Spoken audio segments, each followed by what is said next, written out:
You fixed more than my bike that day, you fixed my broken soul. Those were the last words billionaire CEO Elena Vasquez whispered before Marcus threw her out of his life forever. But 3 weeks later, when his 7-year-old daughter lay dying in a hospital bed, Elena came racing back, not in her private jet, but on that same beaten Harley checkbook in hand, and tears streaming down her face. This is the story of how one rainy afternoon in Portland changed 3 broken lives forever. Before we dive in, smash that subscribe button and ring that notification bell, and drop a comment telling me what city or country you're watching from. I love seeing how far these stories travel. Your support keeps these stories coming. Now let's begin. I should have known the moment she walked through my door that she'd destroy everything I'd spent 3 years rebuilding. Marcus Walsh was elbow deep in a Kawasaki engine that October afternoon when the rain started. Not the gentle Portland mist everyone talks about, but the kind of downpour that floods streets and sends people running for cover. He glanced at the clock. 2:45. Lily's bus would drop her off in 15 minutes, and he still had to finish this valve adjustment before Mr. Patterson came to pick up his bike at 4. 3 years. 3 years since Sarah's funeral. 3 years of being both mother and father to a little girl who still asked why mommy wasn't coming home. 3 years of making it work with duct tape and prayer and the $1,847 he had left in the bank after paying rent. The bell above the garage door chimed. Marcus didn't look up. "Be with you in a minute." "Please?" A woman's voice shaking. "Please, I need help. My bike died and I don't know anyone here and I'm—" Marcus looked up. She stood in the doorway like something out of a dream he shouldn't be having. Mid-30s, soaked through dark hair, plastered to a face that would have been beautiful if it wasn't so obviously terrified. The leather jacket she wore probably cost 3 months of his rent. Behind her, through the sheets of rain, he could see a Harley-Davidson street bob lying on its side in the middle of Morrison Street, front wheel pointing the wrong way. "Hold on." Marcus wiped his hands and grabbed his rain jacket. "Stay here where it's dry." "I'm coming with you." They ran out into the storm together. The Harley was a work of art. 2023 model midnight blue custom exhaust, barely 500 miles on it. Marcus crouched in the street, rain hammering his back, and popped the side panel. "What's wrong with it?" The woman knelt beside him, not caring that the gutter water soaked through her designer jeans. "Battery terminal's loose. Simple fix. 5 minutes." He looked at her. "You ride this from far away." "Very far." "Well, you picked the right place to break down. Help me roll it inside." Together they pushed the Harley across the street. She was stronger than she looked. Didn't complain once about the rain or the mud or the weight of the bike. Inside the garage, under the buzzing fluorescent lights, Marcus got his first real look at her. Exhausted. That was the word.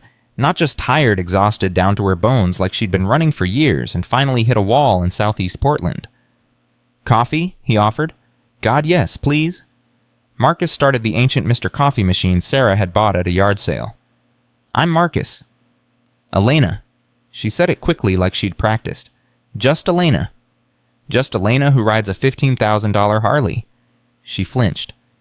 "It was a gift, to myself, for my 40th birthday." "Hell of a gift. I figured I'd earned it." Before Marcus could ask what she meant, the back door burst open and Lily came running in her frozen backpack, bouncing her hair in the lopsided ponytail he'd managed that morning. "Daddy, Mrs. Chen says we need to bring $20 for the field trip on Friday, and also I got a gold star on my spelling test, and also Tommy Martinez said his dad could beat you in an arm wrestling contest, but I said no way because you're the strongest, and—" She stopped seeing Elena. "Who are you? Who are you?" Elena's whole face changed, softened, like someone had flipped a switch. "I'm Elena. My motorcycle broke and your dad's fixing it." "Are you a motorcycle lady like my mommy was?" The air went still. Marcus's throat closed up. "Lily, baby." "It's okay." Elena's voice was gentle. She crouched down to Lily's level. "I'm trying to be a motorcycle lady. Your dad's teaching me. Was your mom good at it?" "She was the best, but then she went to heaven 3 years ago, and now it's just me and Daddy." Lily said it matter-of-factly the way 7-year-olds do. "Do you have kids?" "No." "Why not? Lily," Marcus warned. "It's okay," Elena said again. "I don't have kids because I made different choices. I chose work instead, and now I'm 40, and I wonder if I chose wrong." The honesty in her voice hit Marcus like a punch. Adults didn't talk to kids like that. They didn't admit their mistakes, their regrets. But here was this stranger in his garage telling his daughter the truth. "You could still have kids," Lily said seriously. "Mrs. Rodriguez had a baby last year and she's really old, like 50. Marcus covered his laugh with a cough. Elena smiled and it transformed her face. "Maybe," she said softly, "maybe it's not too late." Marcus handed her the coffee. Their fingers brushed. He pulled back fast, but not before he felt it, that electric jolt he hadn't felt since Sarah. No, absolutely not. This woman was clearly running from something. Probably married, definitely rich. She'd get her bike fixed and disappear, and that would be that. He focused on the Harley. Behind him, he could hear Lily showing Elena her spelling test, hear Elena asking questions about school and friends and what Lily wanted to be when she grew up. His daughter's voice was animated in a way it hadn't been in months.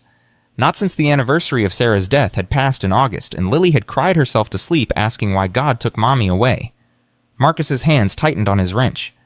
20 minutes later, the Harley purred like a kitten. He rolled it out front, killed the engine, and found Elena and Lily sitting on the floor of his garage office surrounded by crayon drawings. "All set," he said. "Battery terminal was loose, but I tightened it down and checked your fluids. You're good to go." Elena looked up and her face fell. "Already? Wasn't much wrong with it. How much do I owe you?" "Nothing." "I have to pay you something." "You made my daughter smile. First real smile I've seen in 2 months. That's worth more than money." Elena stood slowly. She pulled out her wallet, and Marcus caught a glimpse of multiple black credit cards before she carefully selected a 20 and held it out. "Please, let me pay you." Marcus took it only because he needed the $20 for Lily's field trip. "Thanks." "Can I come back?" The question hung between them. Say no, Marcus's brain screamed.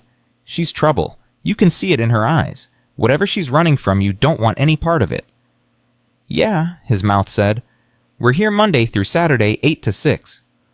"Tomorrow." "Tomorrow's fine." Elena pulled on her helmet. Through the visor, her eyes met his. "Thank you, Marcus, for more than just the bike." She rode away into the rain, and Marcus stood watching until her taillights disappeared around the corner onto Burnside. "I like her," Lily announced. "Don't get attached, baby. She's just passing through." "How do you know, because people like her don't stay in places like this." But Marcus was wrong. Elena came back the next day at noon, carrying 2 coffees from Stumptown, the fancy place 3 blocks over. She handed him one without a word. He took a sip. Black 1 sugar. Exactly how he liked it. "How'd you know? You strike me as a 1 sugar guy." She stayed for 2 hours, sitting on an overturned milk crate, watching him work on a Ducati that had been sitting in his garage for 3 weeks. She asked questions. Good questions. About compression ratios and timing chains and why synthetic oil was better than conventional. "You really want to learn this stuff?" he asked. "I want to learn everything." "Why?" "Because for the first time in 20 years, I'm doing something just because I want to, not because I have to."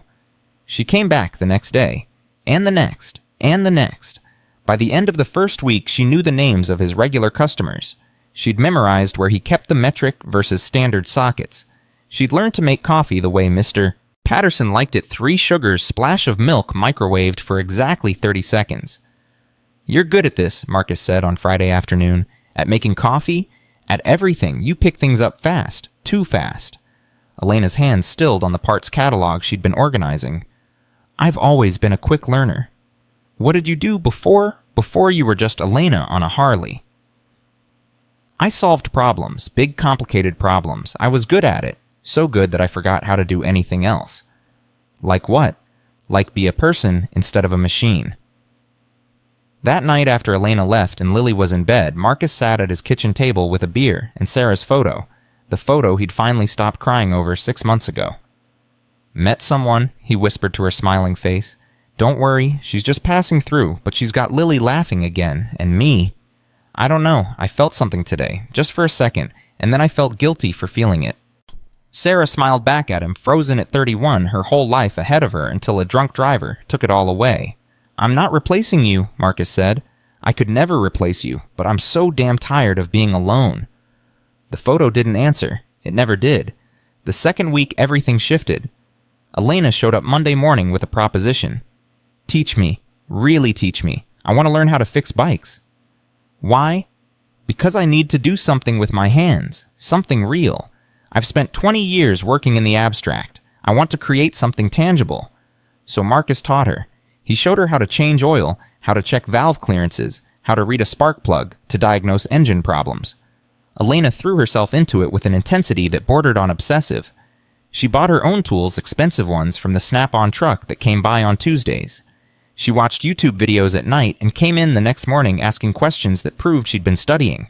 "You don't do anything halfway, do you?" Marcus asked. "Never have." "That served you well in your old life." "It made me successful. It also made me miserable. And now? Now I'm covered in grease and my back hurts, and I've never been happier." The truth in her voice made Marcus's chest ache. Wednesday afternoon, Lily's bus was late. Elena helped Marcus close up the garage, and when his daughter finally arrived, she ran straight to Elena instead of him. "Elena, guess what I got picked to play Dorothy in the school play?" Elena scooped her up like it was the most natural thing in the world. "That's amazing. You're going to be the best Dorothy ever. Will you help me practice my lines? Every single day." Marcus watched them, this stranger and his daughter, and felt something crack open inside his chest. Something that had been sealed shut since Sarah died. That night, Elena stayed for dinner. It wasn't planned. Lily begged, and Marcus was too tired to say no, and suddenly there were 3 of them around his tiny kitchen table eating spaghetti with meat sauce and garlic bread from the Safeway bakery. "Your apartment's really small," Lily announced with 7-year-old bluntness. "Lily!" Marcus's face burned. Elena laughed. "It is pretty small, but it's cozy. I like cozy." "Where do you live?" "Right now, a motel on 82nd Avenue. Marcus nearly choked on his water. 82nd. That's rough. I know, but I've survived worse. "You can't stay there. That area's dangerous." "I'm a big girl, Marcus. I can handle it." "Can you handle the bed bugs? Because that motel definitely has bed bugs." Elena set down her fork. "Okay, yes, the bed bugs are a problem," Lily giggled. "Bed bugs are gross." "Super gross," Elena agreed. Marcus made a decision he'd probably regret. "I have a studio apartment above the garage. Used to rent it out, but the last tenant left 6 months ago. It's small, probably needs cleaning, but it's better than bedbugs." Elena stared at him. "You're offering me an apartment? I'm offering you a place that's not going to give you scabies. Pay me whatever you were paying for the motel. No lease, no commitment. Stay as long as you need to." "Marcus, you don't even know me." "I know enough. You're running from something. You're scared. You're trying to figure out who you are without whatever you left behind. I get that. Been there, still there some days." Elena's eyes filled with tears. "Why are you being so kind to me?" "Because someone was kind to me once when I needed it. Paying it forward." That night, Elena moved in. She carried 1 duffel bag up the stairs. 1 bag. For a woman who rode a $15,000 motorcycle and wore designer jeans even when she was trying to dress down. Marcus helped her carry up some spare furniture from his storage unit. A bed frame, a small table, 2 chairs. A lamp Sarah had bought at IKEA that he'd never been able to throw away. "This is perfect," Elena said, looking around the bare studio. "It's exactly what I need. It's pretty basic." "Basic is good. I've had complicated. Complicated almost killed me." She didn't elaborate, and Marcus didn't push. But later that night, after she'd gone upstairs and he was lying in bed staring at the ceiling, he heard her crying.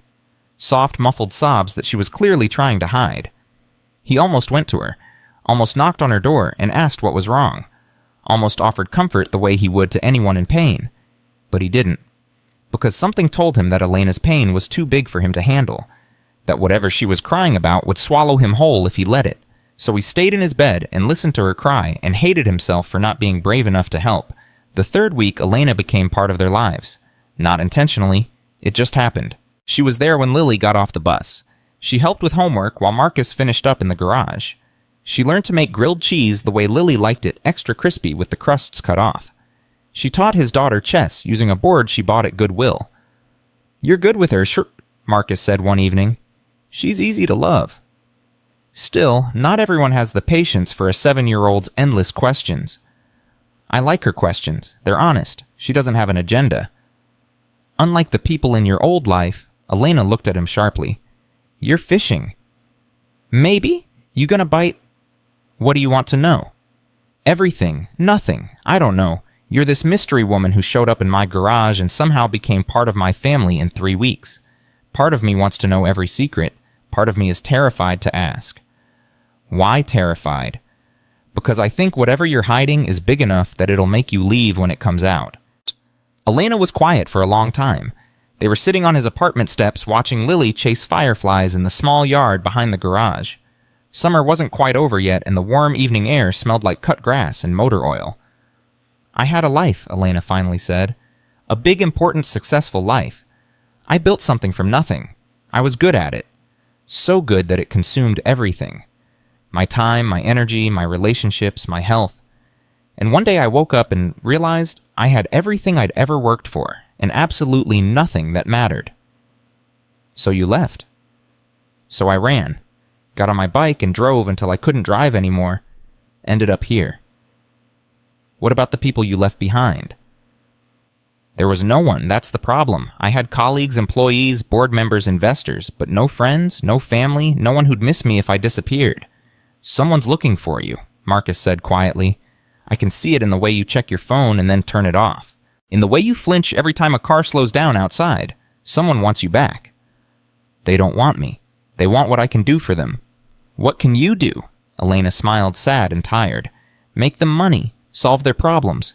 Be the machine they need me to be. But you're not a machine. Took me 40 years to figure that out. Lily ran over, breathless and glowing.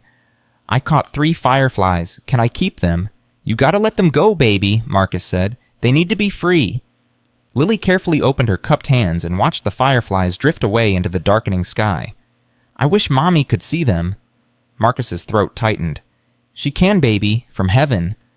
Do you think she's happy there? I think she's happy because she knows you're happy.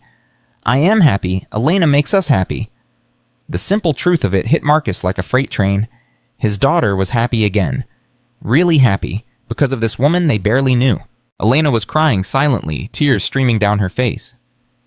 Elena, Lily climbed into her lap. Why are you sad? I'm not sad, sweetheart. I'm happy. These are happy tears. That's silly. Tears are for sad. Sometimes when you're so happy you can't hold it all. Inside, it comes out as tears. Lily hugged her fiercely. I'm glad you're here. Me too, baby. Me too. That night changed something. The 3 of them became a unit. Not a family exactly, but something close. Something that felt right. Elena started working in the garage officially. Marcus put her name on the schedule. She took phone calls, ordered parts, even started handling some of the simpler repairs herself. She was good. Scary good. His business actually improved with her there. You should be running your own shop, he told her on Thursday. I'm happy right where I am. You're too talented to be my assistant. Maybe I don't want to be talented anymore. Maybe I just want to be useful. Friday afternoon, old Mr. Patterson came in to pick up his Honda. He'd been Marcus's customer for 5 years, ever since Sarah died. That the new helper? He asked, watching Elena adjust the idle on a Yamaha. Yeah, Elena. She's good and easy on the eyes, if you don't mind me saying. Mr. Patterson, your Sarah would want you to be happy, son. She told me that herself right before she died. Said if anything happened to her, you needed to promise not to shut down, not to stop living. Marcus's vision blurred. She said that, in this very garage, said you had too much love in you to waste it on grief. Said Lily needed a dad who remembered how to smile. Mr. Patterson clapped him on the shoulder. I see you smiling these days. First time in 3 years. That woman's good for you. After he left, Marcus found himself watching Elena work. The way she bit her lip when she concentrated. The way she pushed her hair back with greasy hands and left smudges on her face. The way she high-fived Lily when she got a math problem right. He was falling for her. No, that wasn't quite right. He'd already fallen. The 4th week, Elena showed him who she really was, or part of it anyway. She'd been reorganizing his parts inventory, something he'd been meaning to do for 2 years. When he came in Monday morning, she had everything color-coded, cataloged, and entered into a database on her laptop. This is incredible, Marcus breathed. This must have taken you all weekend. I like organizing things. It's soothing. Elena, this is professional-level work, the kind of system a big company would use. She didn't look up. I might have some experience with that. What kind of experience? The kind I left behind. He wanted to push, but something stopped him. Maybe because he was scared of the answer. Maybe because he liked the fantasy of Elena as just Elena, not Elena, plus whatever complicated past she was hiding. Tuesday, she negotiated with their parts supplier and got them a 30% discount plus free shipping. How'd you do that? Marcus asked, stunned. I'm good at reading people. I could tell he wanted to say yes, he just needed a reason, so I gave him one. What reason? I told him we were a small business trying to compete with the big chains. I appealed to his sense of loyalty to independent shops, and then I mentioned that his competitor had offered us a better deal. They didn't offer us anything. He doesn't know that. Marcus laughed despite himself. You're ruthless. I'm practical. There's a difference. Wednesday, she completely restructured how he handled invoicing and turbo and discovered he'd been undercharging for labor by about 40%. You're losing money on every job, she told him. I can't charge more. People will go somewhere else. No, they won't. You're good, Marcus. Better than good. And you're fast. You should be charging premium rates. These are my neighbors, my community. I can't price gouge them. It's not price gouging if you're charging what you're worth. Look. She showed him a spreadsheet she'd built. If you raise your labor rate by just 30%, you'll make an extra $2,000 a month. That's $24,000 a year. That's Lily's college fund.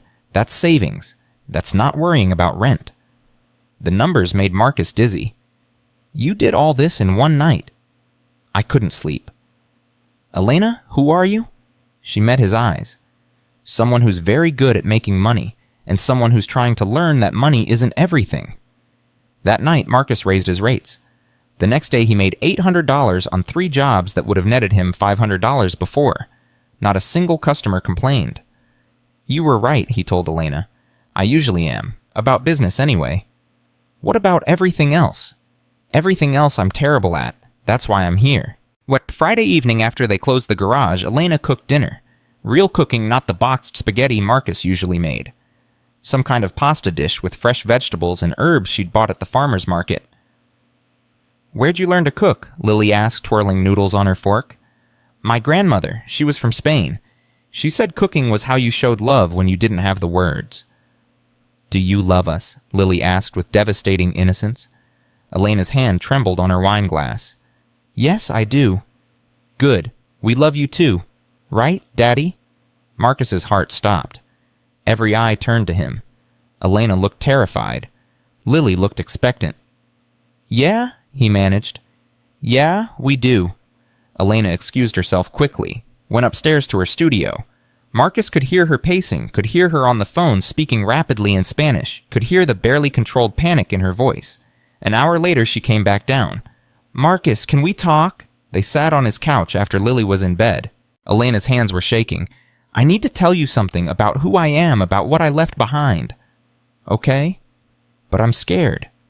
I'm scared that when I tell you, you'll look at me differently, that this will end, and I'm not ready for this to end. Marcus took her hand. Elena, whatever it is. Her phone rang. It had been on silent for 4 weeks, but this time it didn't just vibrate. It rang, loud and shrill and insistent. Elena stared at it like it was a bomb. The caller ID flashed David Chen, Vasquez Tech Emergency. Marcus's stomach dropped. Vasquez Tech. Elena's face went white. As in Vasquez Tech, the software company, the one that's worth like $50 billion? She didn't answer. Didn't have to. Oh my God. Marcus stood up, backing away. Oh my God, you're Elena Vasquez. The Elena Vasquez. The CEO who disappeared 2 months ago. The woman the entire business world is looking for. Marcus, you're a billionaire. Technically, but you're a goddamn billionaire who's been living in my garage learning to change oil-eating spaghetti with my daughter. Please let me explain. The phone kept ringing. Answer it. Marcus said, his voice hollow. Marcus, answer it. Elena answered on speaker. This is Elena. Thank God, a man's voice frantic. Ms. Vasquez, where are you? The board is threatening a vote of no confidence. The stock is down 43%. We have congressional hearings in 2 weeks about the AI ethics scandal, and you're the only one who can testify. You need to come back, now. I'm not coming back, David. The company is imploding without you. Then let it implode. You built this. Everything you worked for is falling apart. Good. Maybe it should fall apart. Maybe I built something that shouldn't exist. Elena, please. I said no. She hung up. The silence was deafening. Marcus stared at her. Billionaire? You're an actual billionaire. Yes. Wow. And you've been pretending to be some lost woman on a Harley for 4 weeks. I wasn't pretending. This is the realest I've been in 20 years. You lied to me, to Lily. I didn't lie. I just didn't tell you everything. That's the same thing. Marcus was shaking now. What was this to you? Some kind of experiment? Let's see how the poor people live. Slum it for a few weeks before you go back to your penthouse. It wasn't like that. Then what was it like? Because from where I'm standing, you've been playing house with us while your real life fell apart. And now you're going to leave, and my daughter is going to be heartbroken, and I'm going to... His voice cracked. I let myself feel something for you. After 3 years, I finally let myself feel something, and you're not even real. I am real, Elena was crying now. This is the only real thing in my life. That company, that money, those people, none of it was real. But this you, Lily, this garage, this life, this is the first real thing I've had since I was 20 years old. But you're still leaving. I don't know. Yes, you do. Your phone's going to keep ringing. Your board is going to keep calling. Eventually you'll go back, because that's who you are. You're Elena Vasquez, billionaire CEO. Not Elena, the woman who makes grilled cheese and braids hair. I can be both. No, you can't. I'm a mechanic who makes $38,000 a year on a good year. You run a company worth billions. We don't live in the same world. We never did. Elena grabbed his arms. I love you. I love Lily. I fell in love with this life. That's not fake. But it's not real either. You can't stay here. Your real life is out there. He pointed toward the window. And eventually you're going to have to go back to it. What if I don't want to? What if you don't have a choice? Elena's phone buzzed. 23 new messages. 15 missed calls. A text from someone named David, board meeting in 48 hours. If you're not there, they're voting you out. Everything you built will be gone. She looked at the phone, at Marcus, at the photo of Sarah on the wall. Pack your things, Marcus said quietly. Tonight, I want you gone before Lily wakes up. Marcus, please. I can't do this. I can't let Lily get more attached and then watch you leave. It's better this way. Clean break. There's no such thing as a clean break. Not for me, not anymore. Then it's a messy break, but it's still a break. Elena stood there for a long moment, tears streaming down her face. Then she turned and walked up the stairs to her studio. Marcus listened to her pack, listened to her cry, listened to the sounds of his heart breaking all over again. At 2 in the morning, he heard the Harley's engine start. He didn't go to the window, didn't watch her leave, couldn't bear to see her ride away. But he heard it. That distinctive rumble of the street bob pulling out of the driveway and disappearing into the Portland night. And just like that, she was gone. Marcus sat in the dark garage until dawn, surrounded by motorcycles and oil stains and the ghost of Elena's laughter. Lily found him there at 6:30, still in yesterday's clothes, staring at nothing. Where's Elena? She had to go, baby. When's she coming back? Marcus pulled his daughter into his arms and held her while she cried. I don't know, maybe never. But she loves us. I know, but sometimes love isn't enough. That's stupid. Love should always be enough. Out of the mouths of babes. That morning, Marcus opened the garage like he did every day. He worked on Mr. Patterson's Honda. He fixed Mrs. Chen's Vespa. He changed oil and adjusted carburetors and rebuilt an engine that had seized up. And he didn't think about Elena, except he did. Every single second. He thought about her when he reached for a tool and it was exactly where she'd organized it to be. He thought about her when the phone rang and he expected to hear her voice answering.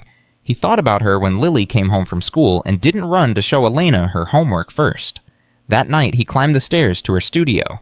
It was empty, completely empty, like she'd never been there at all. Except for one thing. On the small table, she'd left an envelope. Inside was a check for $10,000 and a note in neat handwriting for Lily's field trip and her ballet shoes and everything else she needs. Thank you for showing me what matters. I'm sorry I wasn't brave enough to stay. Marcus tore up the check, but he kept the note. 3 weeks passed. Marcus went through the motions, worked, parented, survived, pretended he was okay. Lily stopped asking when Elena was coming back, started asking if Daddy was sad again like after Mommy died. I'm fine, baby. You're lying. Yeah, I am.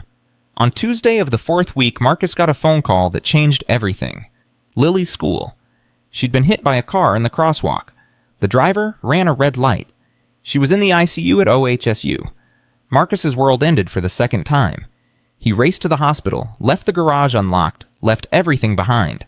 Nothing mattered except his daughter. She was so small in that hospital bed. Machines beeping, tubes everywhere. a ventilator breathing for her because her lungs had collapsed from the impact. Mr. Walsh. A doctor in scrubs. Her face grave. Your daughter has severe internal injuries. We need to operate immediately. The damage to her spleen, liver, and kidneys is extensive. Without surgery in the next few hours, she won't make it. Do it, whatever it takes. Mr. Walsh, the surgery will cost approximately $300,000. Your insurance will cover some of it, but you'll be responsible for at least $60,000 up front before we can proceed. Marcus's vision tunneled.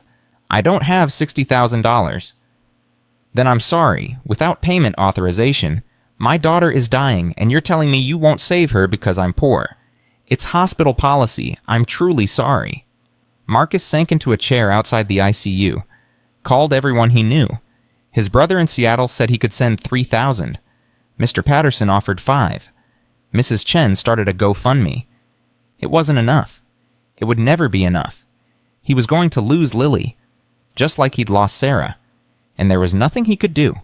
At 8 o'clock that evening, Marcus heard running footsteps in the hospital corridor. He looked up. Elena. She was there still in her riding gear helmet, in one hand, tears streaming down her face. Where is she?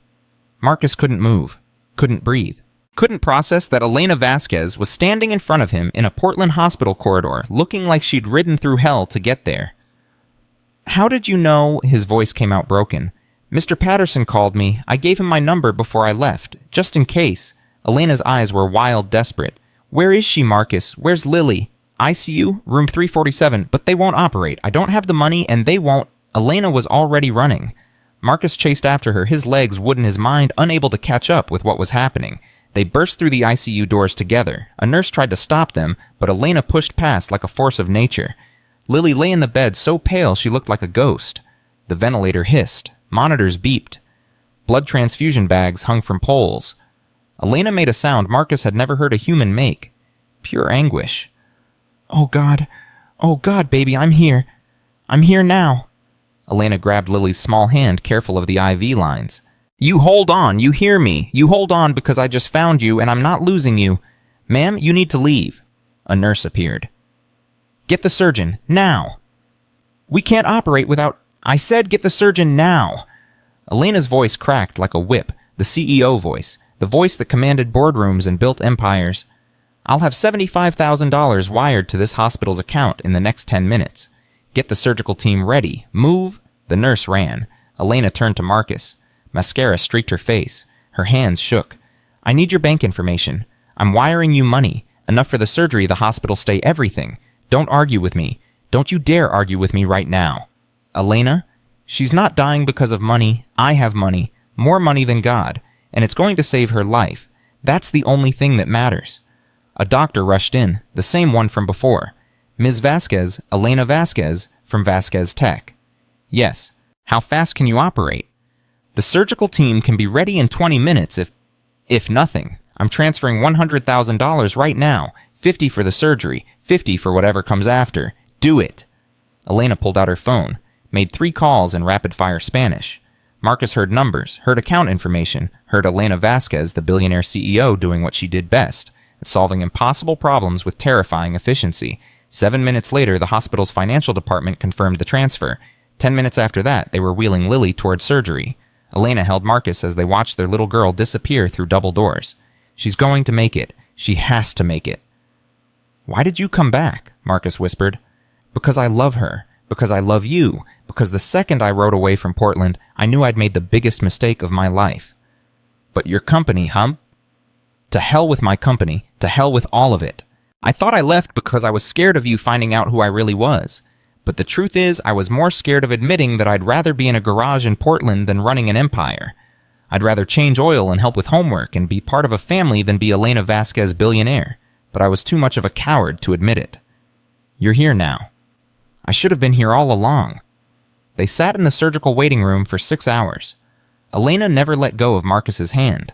Other people came, Mr. Patterson, Mrs. Chen, neighbors from the block, Lily's teacher. They brought coffee and food nobody ate. They whispered prayers. They waited. At 2 a.m, the surgeon emerged. Marcus stood so fast he almost fell. Elena caught him. The surgery was successful, the doctor said. We repaired the damage to her spleen and liver. Her kidneys were bruised but functional. She's stable. She's going to make it. Marcus's knees gave out. Elena held him up, held him together while he sobbed into her shoulder. "Can we see her?" Elena asked. "She's in recovery. She'll be moved to pediatric ICU in about an hour. You can see her then." When they finally got to see Lily, she was still unconscious, but breathing on her own. No more ventilator, just oxygen through a nasal cannula. Her color was better. She looked like she was sleeping instead of dying. Elena sat beside the bed and took Lily's hand. "Hey, beautiful girl, it's Elena. I came back. I'm so sorry I left. I'm so sorry I wasn't there when this happened. But I'm here now, and I'm not going anywhere. You hear me? I'm staying." "You don't have to," Marcus said quietly. "You paid for the surgery. That's more than I'm staying. Not because I paid for anything. I'm staying because this is where I belong. Your company. I quit. Sent my resignation letter 3 hours ago from the parking lot. Effective immediately. My CFO can handle the transition. The board will probably throw a party." Marcus stared at her. "You quit your company, your $50 billion company." "It was never worth $50 billion to me. It was just the thing I did because I didn't know how to do anything else. But I know how to be here. I know how to love you and Lily. That's what I want to do for the rest of my life if you'll let me." "Elena, you can't just throw away everything you built. Watch me. I already did." "But, Marcus, stop. Please, just stop. I spent 20 years building something that meant nothing. I spent 4 weeks being part of something that meant everything. There's no comparison. There's no choice. I choose this. I choose you. I choose Lily. I choose the garage and grilled cheese sandwiches and helping with math homework.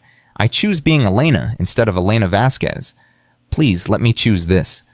Marcus looked at her, this woman who'd ridden away from billions of dollars to be here, who'd given up an empire to sit in a hospital room holding his daughter's hand.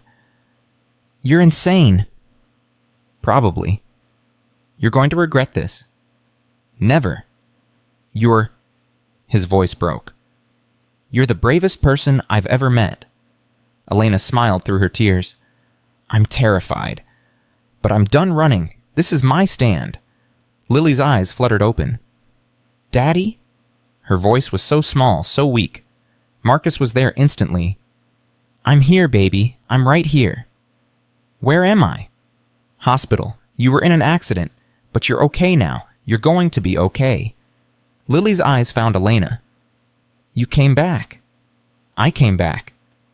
"I thought you left forever." "So did I, but I was wrong. This is forever. If you'll have me." "Promise?" "Promise." Lily's eyes drifted shut again, but she was smiling. "Good. Love you, Elena." "Love you too, beautiful girl." Marcus and Elena sat there in the dark hospital room watching Lily sleep, holding on to each other like lifelines. "What happens now?" Marcus asked. Now, I figure out how to be a normal person. I get a job, I help in the garage, I live in that studio apartment and learn to be someone other than a CEO. You'll go crazy. You're used to running things, making decisions, being in control. Maybe. Or maybe I'll finally learn to just be. What about money? You can't live on air. Elena laughed softly. Marcus, I have a personal net worth of about $8 billion. Even if I never work another day, I couldn't spend it all if I tried. Money isn't the issue. $8 billion. Marcus's head spun. That's not real. That can't be real. It's very real and completely meaningless. You know what I spent most of it on? A penthouse I never lived in, an art collection I never looked at, donations to causes I never had time to care about. Things, just things. I had everything and nothing all at once. And now? Now I have you and Lily and a studio apartment with furniture from IKEA, and I've never been richer. Marcus wanted to argue, wanted to say she was being impulsive, that she'd regret walking away from everything she'd built. But looking at her face peaceful for the first time since he'd met her, he couldn't. Okay, he said simply. Okay? Okay, stay, be part of this, be part of us, but on one condition. Anything. You don't get to pay for everything. I'm still Lily's father. I still support my family. The surgery that was an emergency, I'm grateful, more grateful than I can ever express.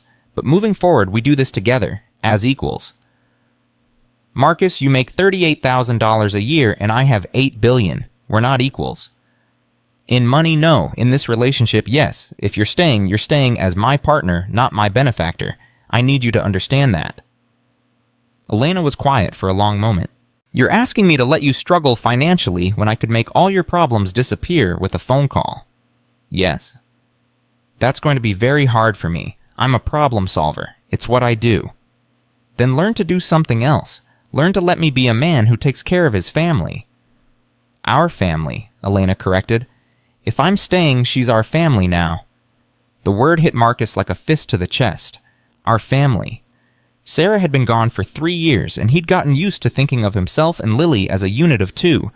Adding a third felt like betraying Sarah's memory, but Sarah's voice echoed in his head, the conversation Mr. Patterson had told him about. You have too much love in you to waste it on grief. Our family, Marcus agreed, and something broke open in his chest. They spent the night in Lily's room. Nurses came and went, checking vitals, adjusting medications.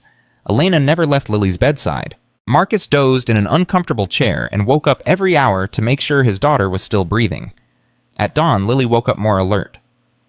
Does it hurt, baby? Marcus asked. Everything hurts, but not too bad. Lily looked at Elena. You really came back. Told you I would. Daddy said you might never come back. He was sad. I was very sad too. Saddest I've ever been. But then I realized something important. You know what? What? Home isn't a place, it's people, and you and your dad are my home now. What about your other home, the big fancy one? Didn't have one, had a building I slept in sometimes, but it was never home. This is home. Elena gestured around the hospital room. Anywhere you two are is home. Lily thought about this seriously. Can you still be rich and be with us? Marcus tensed. Elena smiled. Yes, I can still be rich, but the money doesn't matter much. What matters is that I'm here. That I get to watch you grow up. That I get to help your dad in the garage. That I get to be part of your family. Like a mom. The question hung in the air. Elena's eyes filled with tears. Would you want that? Would you want me to be like a mom?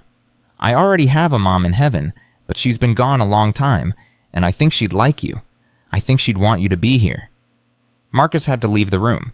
Had to step into the hallway and put his back against the wall and try to breathe through the tsunami of emotion. Sarah would like Elena. She would. Sarah had always said she wanted Marcus to find happiness again. Had made him promise not to be alone forever. But hearing Lily say it out loud, hearing his daughter give another woman permission to fill that role, it was too much. Elena found him 5 minutes later. I shouldn't have said that to her, Elena said. About being like a mom. That was too much, too fast. No, it was perfect. It was exactly what she needed to hear. Then why are you crying? Because I feel like I'm betraying Sarah. Because I feel guilty for being happy. Because I'm terrified that I'm going to lose you the way I lost her, and I don't think I'd survive it twice. Elena took his face in her hands. Listen to me. You're not betraying anyone. You're living. You're choosing to be happy instead of just surviving. That's not betrayal. That's courage. What if something happens to you? What if nothing happens? What if we get 50 years together? What if we get to grow old and watch Lily graduate college and have kids of her own? What if we get everything? I'm scared to hope for that. Me too, but I'm more scared of walking away and spending the rest of my life wondering what if. I'd rather have 1 day with you and Lily than 1,000 days of my old life. Marcus kissed her. Right there in the hospital corridor with nurses walking by and machines beeping and the smell of antiseptic everywhere. He kissed her like she was oxygen and he'd been drowning. When they broke apart, Elena was smiling. So that's a yes, I can stay. On one condition. Another condition. You help me tell Lily about her mother, about who Sarah was. I don't want her to forget. I would never ask her to forget. Sarah's part of who she is. I'm not replacing anyone. I'm just adding to what's already there. Okay then, stay. Be part of this messy, complicated, beautiful thing we're building. Okay? They went back to Lily's room together. The morning sun was streaming through the windows. Lily was eating Jell-O and watching cartoons on the TV. She looked up when they entered. Are you guys going to kiss again? Because I saw that. The nurse said you were being gross. Marcus laughed.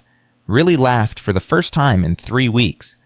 Yeah, baby, we're probably going to kiss again. Is that okay with you? I guess, as long as you don't do it too much. That's weird. Deal. Lily turned to Elena. Are you going to live with us now for real this time?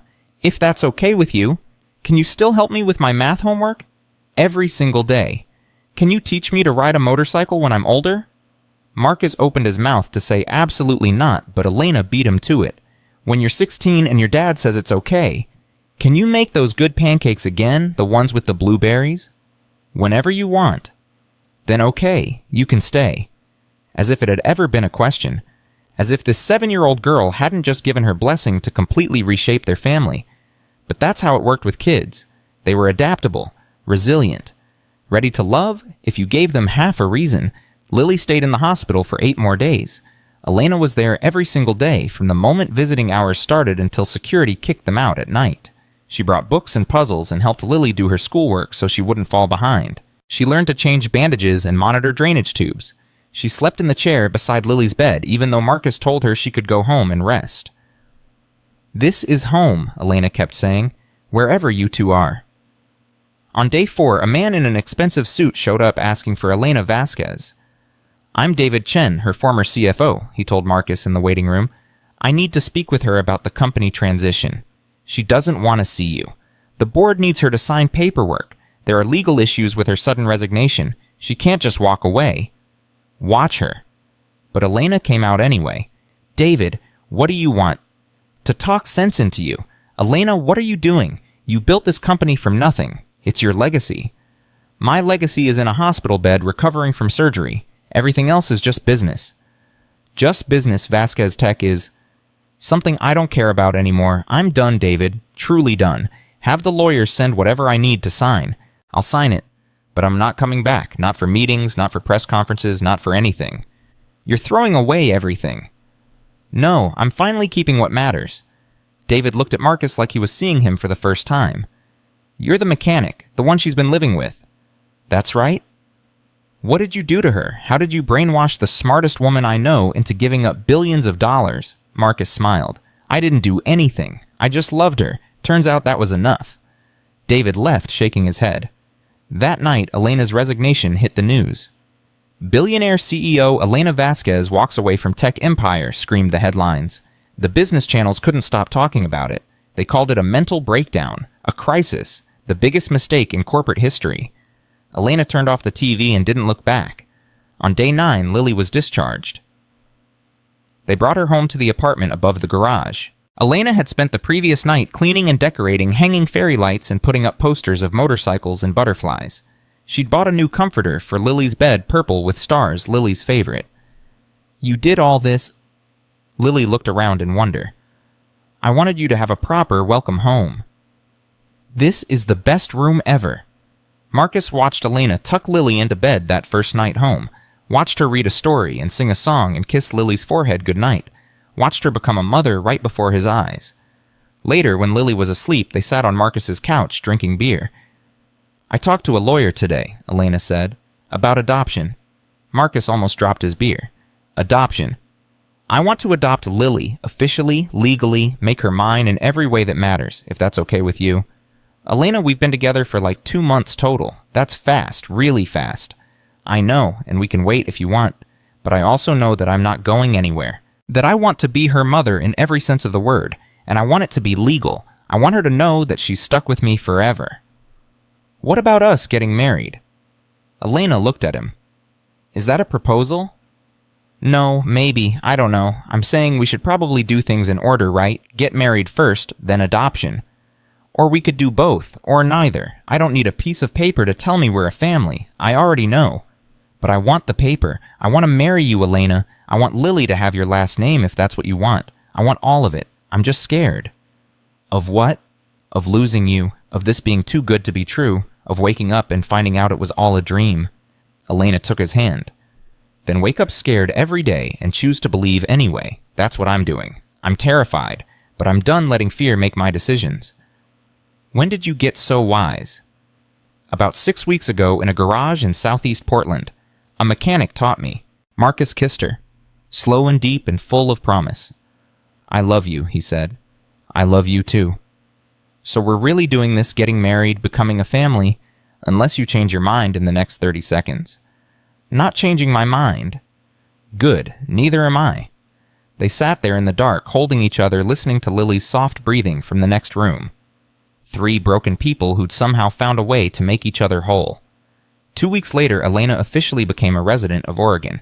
She got a driver's license with her Portland address, registered to vote, opened a checking account at the local credit union, did all the things that normal people do when they plant roots.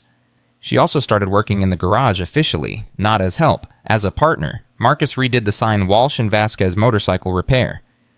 "You sure about this?" he asked. "Using your real name, people are going to figure out who you are. Let them. I'm done hiding. This is who I am now." Sining. And people did figure it out. The story made regional news. Billionaire CEO becomes small business owner in Portland. They got customers who came just to see if it was really her.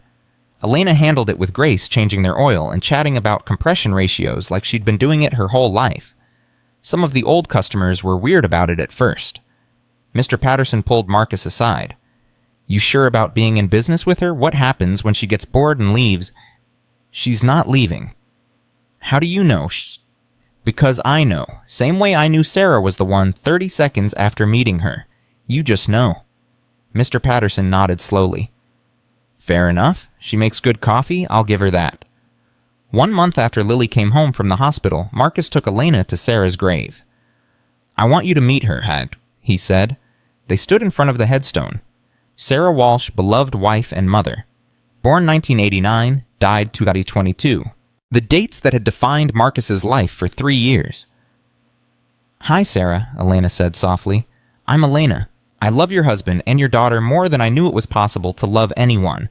I'm not trying to replace you. I could never replace you, but I promise I'll take care of them. I promise I'll be worthy of the gift they are, and I promise that Lily will always know who you were and how much you loved her. Thank you for raising such an incredible daughter. Thank you for loving Marcus so well that he learned how to love again. I hope wherever you are, you're at peace. I hope you know they're going to be okay. We're all going to be okay." Marcus stood there crying while Elena talked to his dead wife.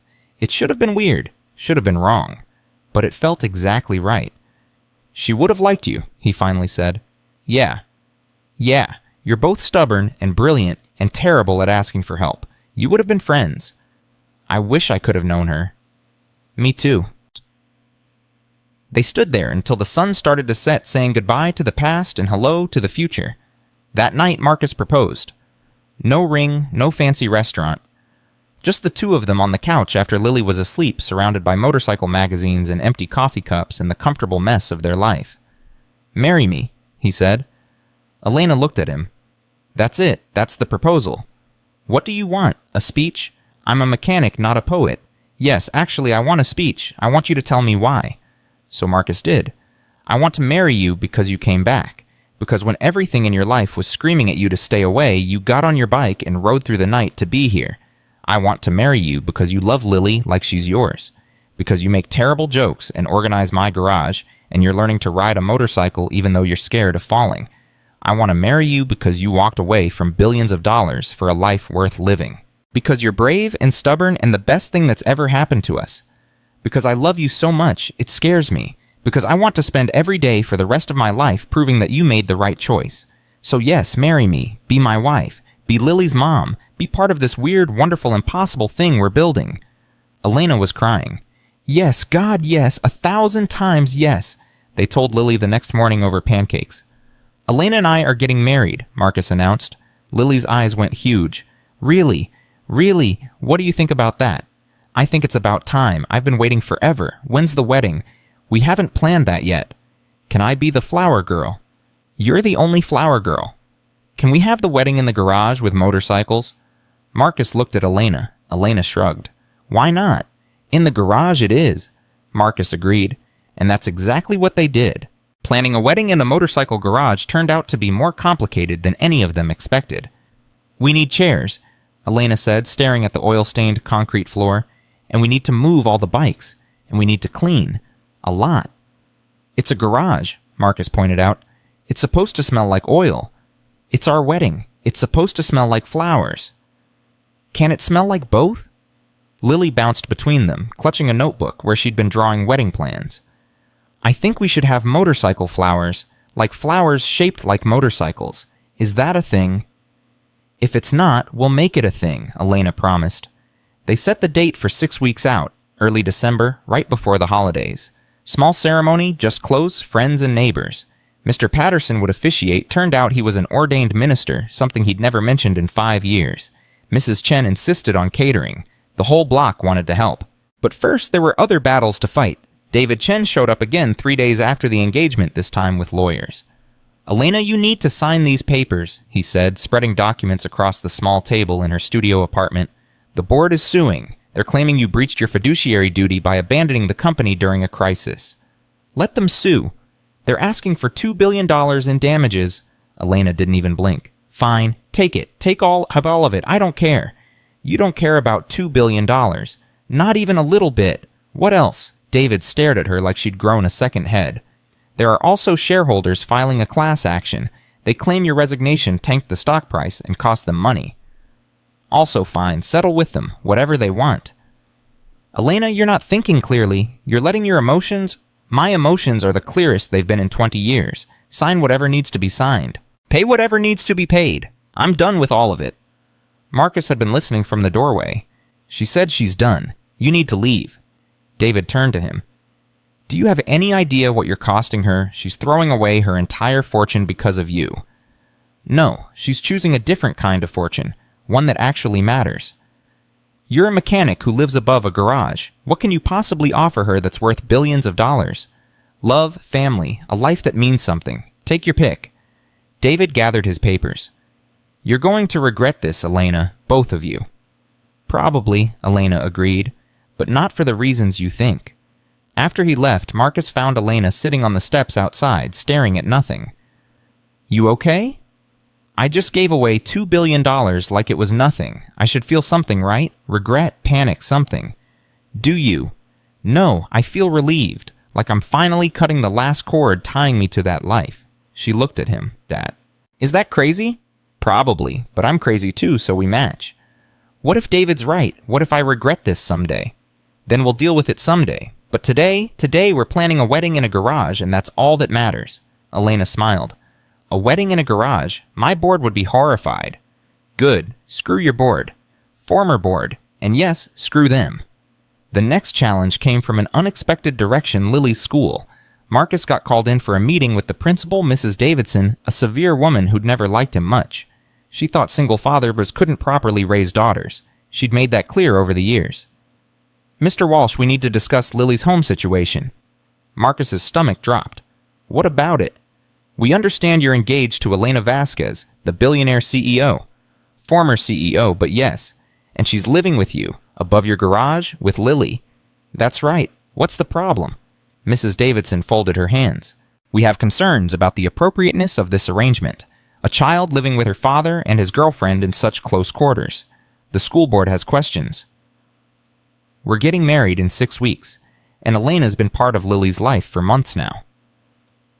Nevertheless, we think it might be better if Lily stayed with another family member until the wedding, just to maintain propriety." Marcus stood up so fast his chair fell over. "Are you serious? You're suggesting I send my daughter away because I'm engaged?" "We're suggesting that perhaps this situation isn't ideal for a child. This situation is the best thing that's happened to my daughter since her mother died. Elena loves Lily. Lily loves Elena. We're a family, and you don't get to tell me otherwise." "Mr. Walsh, please sit down." "No, I'm done. Lily's happy, healthy, and thriving. Her grades are the best they've been in years." She smiles again. She laughs again. "And if you have a problem with that, then maybe I need to find a different school." "That won't be necessary. We're simply expressing concern." "Express it to someone who cares. I'm taking my daughter home." He pulled Lily out of class and drove straight back to the garage. Elena was under a Honda, her legs sticking out when they arrived. "Why are you home early?" she called out. "School called me in, said our living situation was inappropriate for Lily." Elena rolled out from under the bike, her face smudged with grease. "They said what?" Marcus explained. Elena's expression went from shocked to furious. "They want her to live somewhere else until we're married." "That's what they suggested." "Absolutely not. No way. Over my dead body." Lily tugged on Elena's sleeve. "Does this mean I can't live with you?" "No, baby, it means nothing. You're staying right here with us, always." "But what if the school makes me leave?" Elena crouched down to Lily's level. "Listen to me. No one is taking you anywhere. I don't care what the school says. I don't care what anyone says. You're ours and we're yours, and that's never changing. Promise." "I swear on everything I have. You're stuck with me now." That night, Elena made a phone call. Marcus heard her speaking rapid Spanish in her studio, her voice sharp and commanding. The CEO voice was back. The next morning, a lawyer showed up at the school. By noon, the principal had issued a formal apology. By the end of the week, Mrs. Davidson had quietly resigned. "What did you do?" Marcus asked. Elena shrugged. "Made a few calls, reminded some people that I still have friends in high places, and that I don't tolerate anyone threatening my family." "You didn't have to do that." "Yes, I did. Nobody messes with our daughter." Our daughter. Elena had started saying it naturally now, like it had always been true. The weeks before the wedding flew by in a blur of preparation and chaos. Elena insisted on keeping her job at the garage even as they planned the ceremony. She changed oil in the morning and picked out flowers in the afternoon. She rebuilt carburetors and tasted wedding cakes. She was trying so hard to be both people, the capable businesswoman, and the woman learning to just be. Sometimes Marcus caught her staring at her phone, scrolling through news about Vasquez Tech. The stock had stabilized. Her former CFO was doing well. The company was surviving without her. "Do you miss it?" he asked one night. "Sometimes, not the stress or the pressure, but the feeling of building something, of solving impossible problems." "You're building something here, with us." "I know, but it's different, smaller." "Is smaller bad?" "No, just different. I spent 20 years thinking bigger was always better. Now I'm learning that sometimes the small things are everything." 3 weeks before the wedding, Elena's mother called. Marcus only knew because he heard Elena speaking Spanish again, but this time her voice was different. Vulnerable. Almost childlike. When she came downstairs an hour later, her eyes were red. "My mother," she said. "She's in Barcelona. She wants to come to the wedding." "That's good, right?" "I haven't seen her in 12 years. We fought when I started the company. She said I was choosing money over family. She was right. So let her come. Let her see what you chose this time. What if she doesn't approve? What if she thinks I'm crazy for giving up everything? Then she's wrong, but I don't think she will. I think she'll see that her daughter finally figured out what matters." Elena's mother, Carmen, arrived 5 days before the wedding. She was small, fierce, with Elena's eyes, and the kind of presence that filled a room. She took one look at the garage at Marcus's tiny apartment at Lily doing homework at the kitchen table and burst into tears. "Mija," she said, pulling Elena into her arms, "you finally came home." "This isn't home, Mama. This is Portland." "Home isn't a place. It's where your heart is. And your heart is finally where it belongs." Carmen stayed in Elena's studio apartment. She cooked Spanish food that made the whole building smell like heaven. She braided Lily's hair and taught her Spanish words. She told Marcus embarrassing stories about Elena as a child. "She was always so serious," Carmen said. "Always working, always studying. I told her, Elena, life is more than achievements." But she wouldn't listen, not until now. "What changed?" Marcus asked.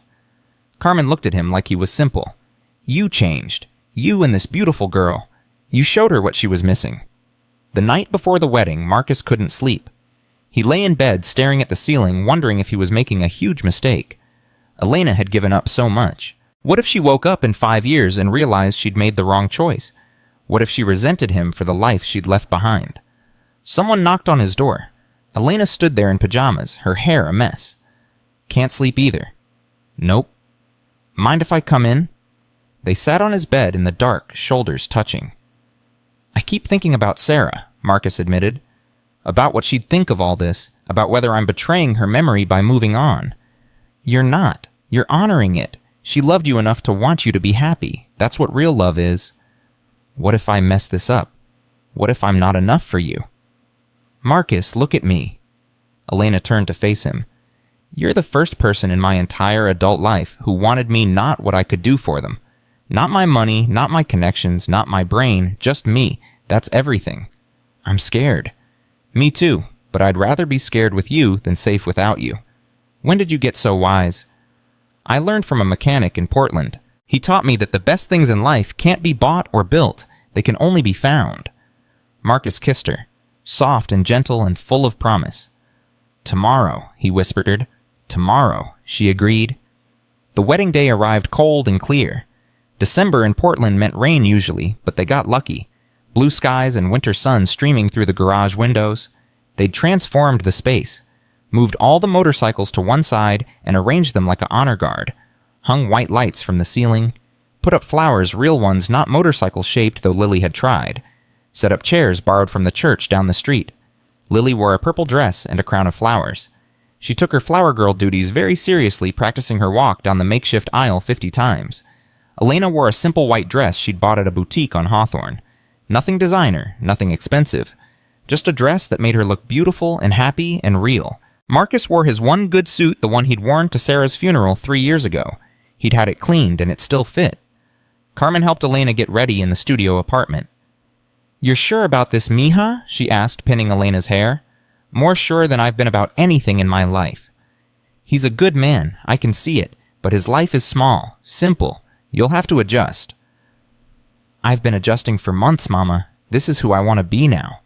And if you miss your old life, then I'll miss it and move on, but I won't regret this. I can't regret choosing love over loneliness." Carmen kissed her daughter's forehead. "Your father would be proud. He always said you needed someone who saw your heart, not your bank account." "I wish he was here." "He is, in here." Carmen touched Elena's chest. "Always." Downstairs, Marcus was panicking. "I can't do this," he told Mr. Patterson. "What am I doing? She's Elena Vasquez. I'm nobody." "Son, stop. You're the man she chose. That makes you somebody." "But, no buts. She walked away from everything for you. The least you can do is show up and say, 'I do.'" The guests started arriving. The whole block came. Mrs. Chen and her family, the regular customers, Lily's teacher, the nice one who wasn't Mrs. Davidson, the mailman, the guy from the coffee shop, people Marcus had known for years, and some he barely knew. They filled the garage with warmth and noise and love. At 3 o'clock, the music started, someone's iPhone playing a simple piano melody through a Bluetooth speaker. Lily walked down the aisle first, tossing rose petals with great seriousness. She took her place at the front and gave Marcus a thumbs up. Then Elena appeared. Marcus forgot how to breathe. She walked toward him alone, no one to give her away because she was giving herself and she was smiling through tears. When she reached him, she took his hands and squeezed tight. "Hi," she whispered. "Hi yourself, Mr. Patterson cleared his throat. "Dearly beloved, we are gathered here today in this garage." That got a laugh. "To witness the union of Marcus Walsh and Elena Vasquez. They've asked to speak their own vows." Marcus pulled out a crumpled piece of paper. His hands shook. "Elena, I'm not good with words. I'm better with engines and wrenches and things I can fix with my hands. But you don't need fixing. You're perfect exactly as you are. You're brave and brilliant, and you make my daughter laugh, and you reorganized my parts inventory." More laughter. "You walked into my garage on a rainy day and you never really left. You became part of us so fast and so completely that I can't remember what life was like before you. I promise to love you every day, to be worthy of the choice you made, to build a life with you that's worth more than all the money in the world. I promise to be your partner, your friend, your home. I promise that wherever you are, I am forever." He folded the paper. Elena was crying. "Your turn," Mr. Patterson said gently. Elena didn't have notes. She just looked at Marcus and spoke from her heart. "Marcus, I spent 40 years building a life that looked successful from the outside and felt empty on the inside. I had everything and nothing. And then I met you and Lily, and suddenly I understood what I'd been missing. You taught me that success isn't measured in dollars or stock prices. It's measured in moments, in laughter around a dinner table, in grease under your fingernails, in a little girl's smile, in feeling like you belong somewhere. You gave me a home when I didn't even know I was homeless. You gave me a family when I'd given up on having one. You gave me a life worth living. I promise to choose you every single day, to never take this for granted, to be the mother Lily deserves and the partner you need.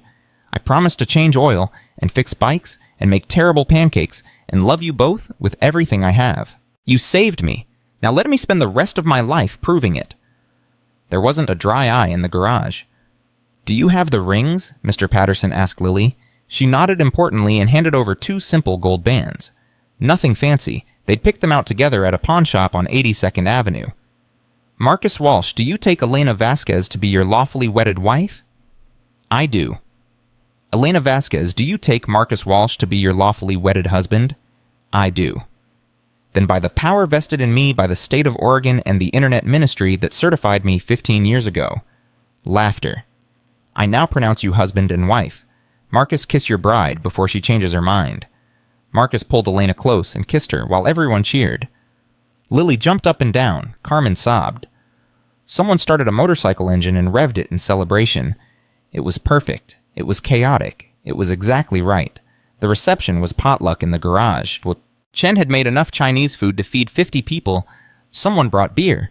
Someone else brought champagne that cost more than Marcus made in a month, probably Elena's doing, though she wouldn't admit it. They didn't have a DJ. They had someone's Spotify playlist. They didn't have a professional photographer. They had everyone's cell phones. They didn't have a fancy cake. They had cupcakes from the Safeway bakery with plastic motorcycles on top. It was the best wedding Marcus had ever been to. Elena danced with Lily, first spinning her around while she giggled. Then she danced with Carmen, the two of them speaking Spanish and crying happy tears. Then finally with Marcus swaying slowly to a country song neither of them knew the words to. "Mrs. Walsh," Marcus said. "I'm keeping Vasquez, actually. Too much paperwork to change it now." "Mrs. Vasquez Walsh. How about just Elena? How about just mine?" "That works too." They danced until Lily fell asleep on a chair. They danced until the neighbors went home. They danced until it was just the two of them and Carmen, who was cleaning up despite their protests. "Go," Carmen said, shooing them away. "Go be married. I'll finish here." They carried Lily upstairs to hers and tucked her into bed. She stirred long enough to mumble, "Best day ever," before falling back asleep. Marcus and Elena collapsed on their bed now, in their home, in their life. "We did it," Elena said. "We really did. I'm married to a mechanic who lives above a garage. I'm married to a former billionaire CEO who gave up everything to be here. Do you think we're crazy?" "Absolutely, but I wouldn't have it any other way." Elena rolled over to face him. "I don't regret it, any of it. Leaving the company, walking away from the money, all of it. I just want you to know that." "I know, but ask me again in 5 years, in 10, in 20. Make sure you still feel the same way." "I will. Every year on our anniversary, I'll tell you I'd choose you again." "Deal." "Deal." They fell asleep, tangled together, two people who'd found each other against all odds, who'd chosen love over everything else, who'd built something real in a garage that smelled like motor oil and dreams. Outside, Portland rain finally started to fall. Inside, a new family slept peacefully. A single dad who'd learned to hope again. A billionaire who'd learned what truly mattered. A little girl who'd gained a mother she didn't know she needed. 3 broken people who'd made each other whole. And in the morning, they'd wake up and start building their life together. One day at a time. One moment at a time. One choice at a time. Choosing love. Choosing family. Choosing what mattered most. That was the real fortune. The one worth more than all the billions in the world. The honeymoon phase lasted exactly 3 weeks. Not because the love faded, but because reality had a way of crashing through even the strongest doors. And reality came knocking on a gray January morning in the form of a process server standing in the garage with a manila envelope. Elena Vasquez. Elena looked up from the Suzuki she was working on. "That's me?" "You've been served." Marcus watched her face go pale as she read the documents. "What is it? A class action lawsuit. Shareholders are suing me for $47 billion. They're claiming my resignation constituted fraud and market manipulation." She laughed, but there was no humor in it. $47 billion. I don't even have that much anymore. Can they do that? They can try. Doesn't mean they'll win. But her hands were shaking. That night, Elena barely touched dinner. Lily noticed first. "Are you sick?" she asked. "No, baby. Just worried about grown-up stuff." "What kind of stuff?" Marcus stepped in. "Remember how Elena used to run a big company? Well, some people from that company are upset she left. They're trying to make problems." "That's dumb. She left because she wanted to be with us. That's a good reason." "I agree. But sometimes grown-ups don't see it that way." After Lily went to bed, Elena sat at the kitchen table staring at the lawsuit papers spread in front of her. "I need to hire lawyers. Good ones. This could drag on for years." "How much will that cost?" "Millions, maybe tens of millions before it's done." Marcus felt his chest tighten. "Do you have that? After everything you gave away?" "I have about $6 billion left. Turns out it's harder to give away money than you'd think. My financial advisors kept stopping me." She looked at him. "I know we agreed to live on what the garage makes. But this is different. This is legal defense. Use whatever you need. I'm not going to let them destroy you because of pride." "It's not just pride. It's principle. We said we were partners. We are partners, which means when one of us has a problem, we both have a problem. This is our problem now." Elena's eyes filled with tears. "I brought this into your life, into Lily's life. What if they come after the garage? What if they try to take everything?" Then we'll fight together. But fighting was easier said than done. The lawyers Elena hired were sharks, expensive, ruthless, and very clear about the stakes. They met in the garage on a Tuesday afternoon, 3 men in suits who looked deeply uncomfortable, surrounded by motorcycles and oil stains. Ms. Vasquez, the plaintiff's case is weak but not frivolous, the lead attorney said. His name was Robert Chen, no relation to David. They're arguing that you knew your resignation would tank the stock and you sold shares beforehand. I didn't sell anything. I haven't touched my shares in 2 years. We know. But they're claiming you had insider knowledge about the company's instability and you abandoned ship before it sank. The company's not sinking. David's doing fine. The stock is down 38% since you left. That's billions in market cap gone. Shareholders are angry. They want someone to blame. Marcus watched Elena's face go hard. The CEO was back. So fight it. That's what I'm paying you for. We will, but you need to understand this will be public, messy. The media will dig into everything. Your life here in Portland, your relationship with Mr. Walsh, your stepdaughter. Daughter, Elena corrected sharply. She's my daughter. The adoption went through last week. Congratulations, but that's exactly what I mean. They'll paint you as someone who had a mental breakdown, who abandoned her responsibilities for a... He glanced at Marcus. For a new relationship. They'll try to make you look unstable. Let them. I know who I am now. That's worth more than their opinions. After the lawyers left, Marcus found Elena sitting on the garage steps, her head in her hands. You okay? No, this is going to get ugly. They're going to drag you and Lily through the mud because of me. We can handle it. Can you? Can Lily? She's 8 years old, Marcus. What happens when kids at school start saying things when their parents talk? Then we deal with it, as a family. I should have stayed away. I should have known my past would catch up. Marcus sat beside her. Stop. You're not allowed to regret this. Not now, not ever. We made our choice, all of us, and we don't get to take it back just because it gets hard. What if I lose everything? What if they take it all? Then we'll have what we started with. This garage, each other. That's enough. Elena leaned against him. When did you become the wise one? About 3 months ago, a billionaire CEO taught me.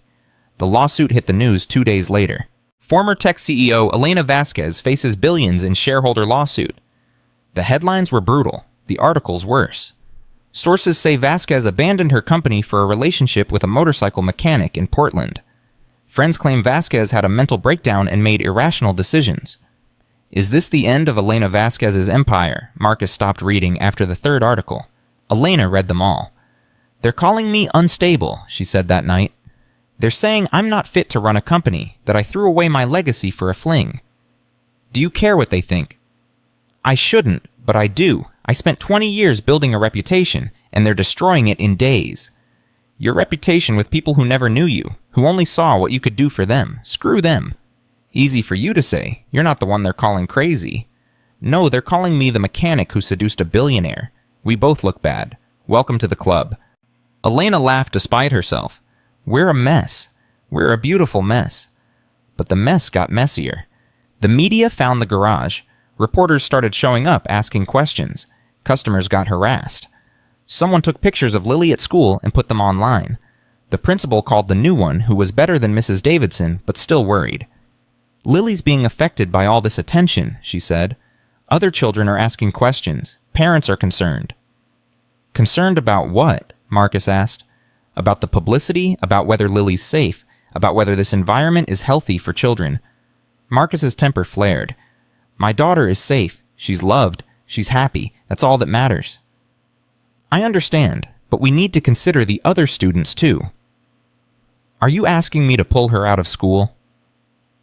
I'm suggesting it might be best, just until this media attention dies down. Marcus hung up and told Elena. She went white.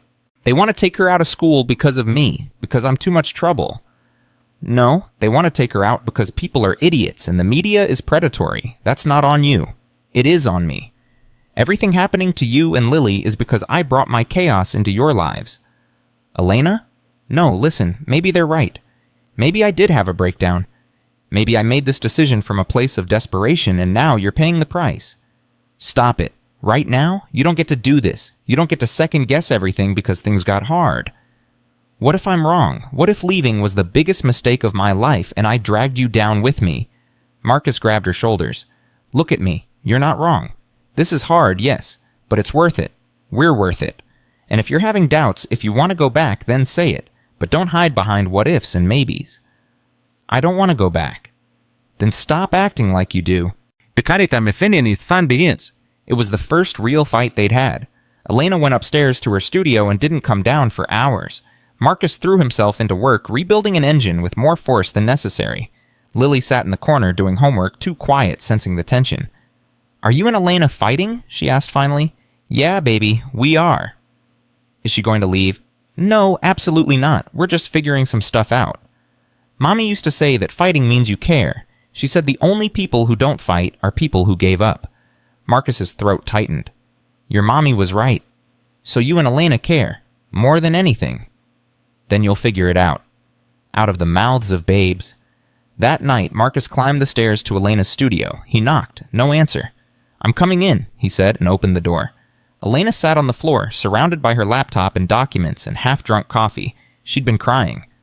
I'm scared, she said without preamble. I'm terrified that I made this huge romantic gesture and it's falling apart and I'm going to lose everything that matters, again. Marcus sat down beside her. You're not losing anything. We're going through a rough patch. That's normal. That's marriage. We've been married 3 weeks. Then we're speed running the hard parts, getting them out of the way early. This isn't funny. I know, but I also know that you don't give up. That's not who you are. You built a company from nothing. You walked away from billions of dollars for this life. You don't quit when things get hard. What if I'm not strong enough? You're the strongest person I know. You just forgot for a minute, but I'm here to remind you. Elena leaned against him. The lawyers want me to settle. Pay off the shareholders. Make it go away. How much, mommy? 2 billion? Maybe 3? Marcus whistled. That's a lot of money. Half my remaining net worth, but it would end this. The media would move on. Lily could go back to school. We could have our life back. Is that what you want? I want you and Lily to stop suffering because of my choices. So yes, I'll pay. Whatever it takes. Okay? Then pay. But don't you dare think for 1 second that we're suffering. Challenged? Yes. Inconvenienced? Absolutely. But suffering never, because we have each other. And that's worth more than $3 billion. Elena kissed him. I don't deserve you. Too bad. You married me. You're stuck with me now. They went back downstairs together. Lily was still up pretending to read, but clearly waiting. We're okay, Elena told her. We had a fight, but we figured it out. Good, because I was worried. You don't have to worry about us, baby. We're solid. Promise. Promise. The next day, Elena authorized her lawyers to start settlement negotiations. The process would take months, but at least there was an end in sight. And slowly, gradually, the media attention started to fade. There were bigger stories, newer scandals. The world moved on. But something had shifted in Elena. She'd faced the worst of her past and decided to pay the price to protect her future. She'd chosen them, again. And this time it felt final, permanent, real. February came, rain and cold and gray Portland skies. But inside the garage there was warmth. Business was actually growing. Word had spread about Elena Vasquez, the motorcycle mechanic, and curious people came to see if it was true. Some stayed because she was good at her job. Some stayed because they liked the story. Either way, the garage was thriving. We need to hire help, Marcus said one evening looking at the schedule. We're booked 3 weeks out. Really? Really, your celebrity status is good for business. Former celebrity status. I'm just a mechanic now. You're a mechanic who used to be worth $8 billion. That's still interesting. I'm worth $6 billion now, down 2 from the settlement. Oh no, however will we survive on a mere $6 billion? Elena threw a shop rag at him. He caught it and pulled her close. I'm proud of you, he said, for handling all of this, for choosing us even when it cost you everything. It didn't cost me everything, it cost me money. That's not the same thing. Still, you could have gone back, could have fought the lawsuit, could have reclaimed your empire. And missed out on this never, she gestured around the garage. This is my empire now. You, Lily, this business we're building together. This is what matters. They hired 2 mechanics the next week. Young guys just out of technical school who were thrilled to work for Elena Vasquez. She trained them patiently, teaching them everything Marcus had taught her. The garage expanded. They took over the space next door when it became available. Walsh and Vasquez Motorcycle Repair became the busiest shop on Morrison Street. "We're actually successful, son," Marcus marveled one night looking at the books. "Like legitimately profitable." "Did you doubt?" "Honestly, a little. I've been scraping by for so long that success feels weird." "Get used to it. We're just getting started." March brought spring and Lily's 9th birthday. They threw a party at the garage, becoming a theme with pizza and cake and a dozen screaming children running between the motorcycles. "This is chaos," Marcus said, watching kids play tag around a Harley. "This is perfect," Elena corrected, helping Lily blow out candles. Lily made a wish and blew. "What did you wish for?" someone asked. "Can't tell or it won't come true, but it already kind of did." She looked at Marcus and Elena. "I wished for my family to stay together forever. And we will. Right?" "Right, Mom," they said together. That night after the party, after the cleanup, after Lily was asleep, Marcus and Elena sat on their couch. "You know what I realized today," Elena said. "What?" "I'm happy, like genuinely, completely happy. I didn't think that was possible for me. I thought I was broken in some fundamental way, but I'm not. I was just living the wrong life. And now I'm living the right one. Finally. No regrets. Not a single one. Marcus thought about it, about Sarah and the life they had had, about the 3 years of grief that had nearly destroyed him, about the rainy day Elena had walked into his garage and changed everything. No regrets, just gratitude. For what? For you, for second chances, for learning that it's okay to love again even when you thought that part of you died. Elena took his hand. "Sarah would have liked me. You said that once. Do you still think it's true?" "I know it's true. She would have loved you, because you make Lily happy, and you make me happy. That's all she ever wanted for us." "I wish I could have known her."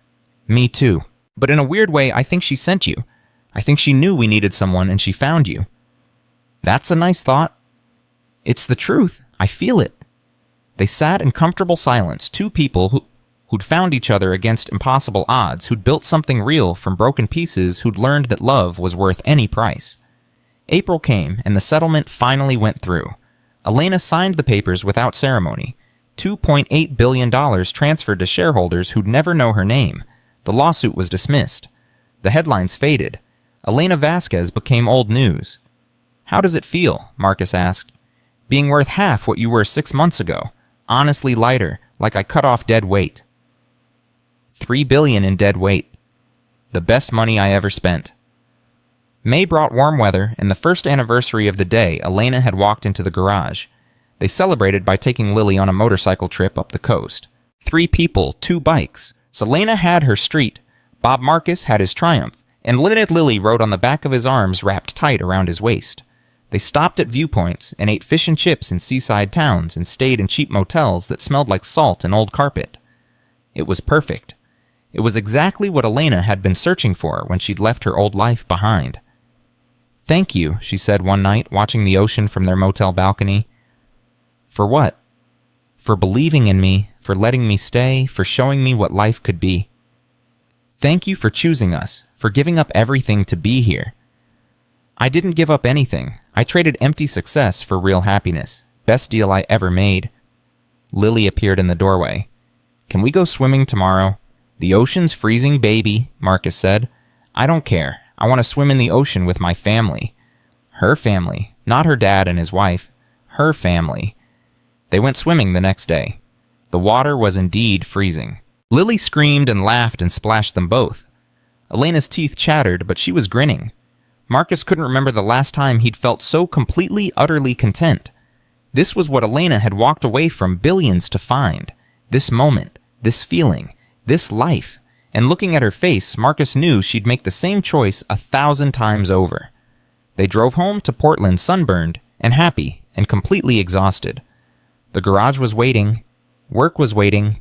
Life was waiting. But they were ready. Together. As a family, as partners. As people who'd found each other in the rain and decided to build something that would last forever. "Home?" Elena said, pulling into the driveway. "Home?" Marcus and Lily echoed. And for the first time in Elena's 40 years, the word actually meant something. Summer arrived, and with it came the kind of heat that made Portland forget it was supposed to be perpetually gray and drizzly. The garage became an oven by noon, and Marcus and Elena took to starting work at 6 in the morning to beat the worst of it. Lily finished 3rd grade with straight A's and a glowing report card that Elena hung on the fridge like it was a Pulitzer Prize. They celebrated with ice cream and a promise that summer would be different this year. Better, full of adventures. "Can we go camping?" Lily asked, chocolate ice cream dripping down her chin. "Your dad hates camping," Elena said. "I don't hate it. I just prefer beds and roofs and not being eaten by bears." "There are no bears in the campgrounds, Daddy. Mrs. Chen said so." "Mrs. Chen hasn't been camping since 1987. Her information might be outdated." But they went camping anyway because Lily wanted it, and neither Marcus nor Elena could say no to her anymore. They drove to Mount Hood and pitched a tent that took 3 hours to figure out because the instructions were in Swedish and none of them spoke Swedish. "This is ridiculous," Marcus muttered, holding 2 poles that clearly didn't fit together. "We're intelligent people. We should be able to figure out a tent." "I ran a $50 billion company and I'm defeated by canvas and aluminum," Elena agreed, laughing. "I can do it," Lily announced, and somehow she actually could. 10 minutes later, the tent was up and they were all staring at her in amazement. "How, Cass?" Marcus asked. "I watched a YouTube video while you were arguing." That became the tone for the whole trip. Lily solving problems while Marcus and Elena fumbled through parenting like the amateurs they were. But it was beautiful, sleeping under stars, telling stories around a campfire. Lily falling asleep between them in the tent, her breathing soft and steady. "This is what I was missing," Elena whispered in the dark. "This, all of this. Worth $40 billion. Worth everything." They came home dirty and happy and bitten by mosquitoes. The garage had survived 3 days without them, thanks to the 2 mechanics they'd hired. Marcus had been terrified to leave, convinced everything would fall apart. But it hadn't. The business was strong enough to run itself for a few days. "We built something sustainable," Elena said, looking at the books. "Something that doesn't require us to be there every second. That's your doing, the systems you set up. Our doing. I couldn't have done any of this without you. But the peaceful summer couldn't last forever. In August, Carmen called with news that shattered their little bubble. Elena took the call in the garage office.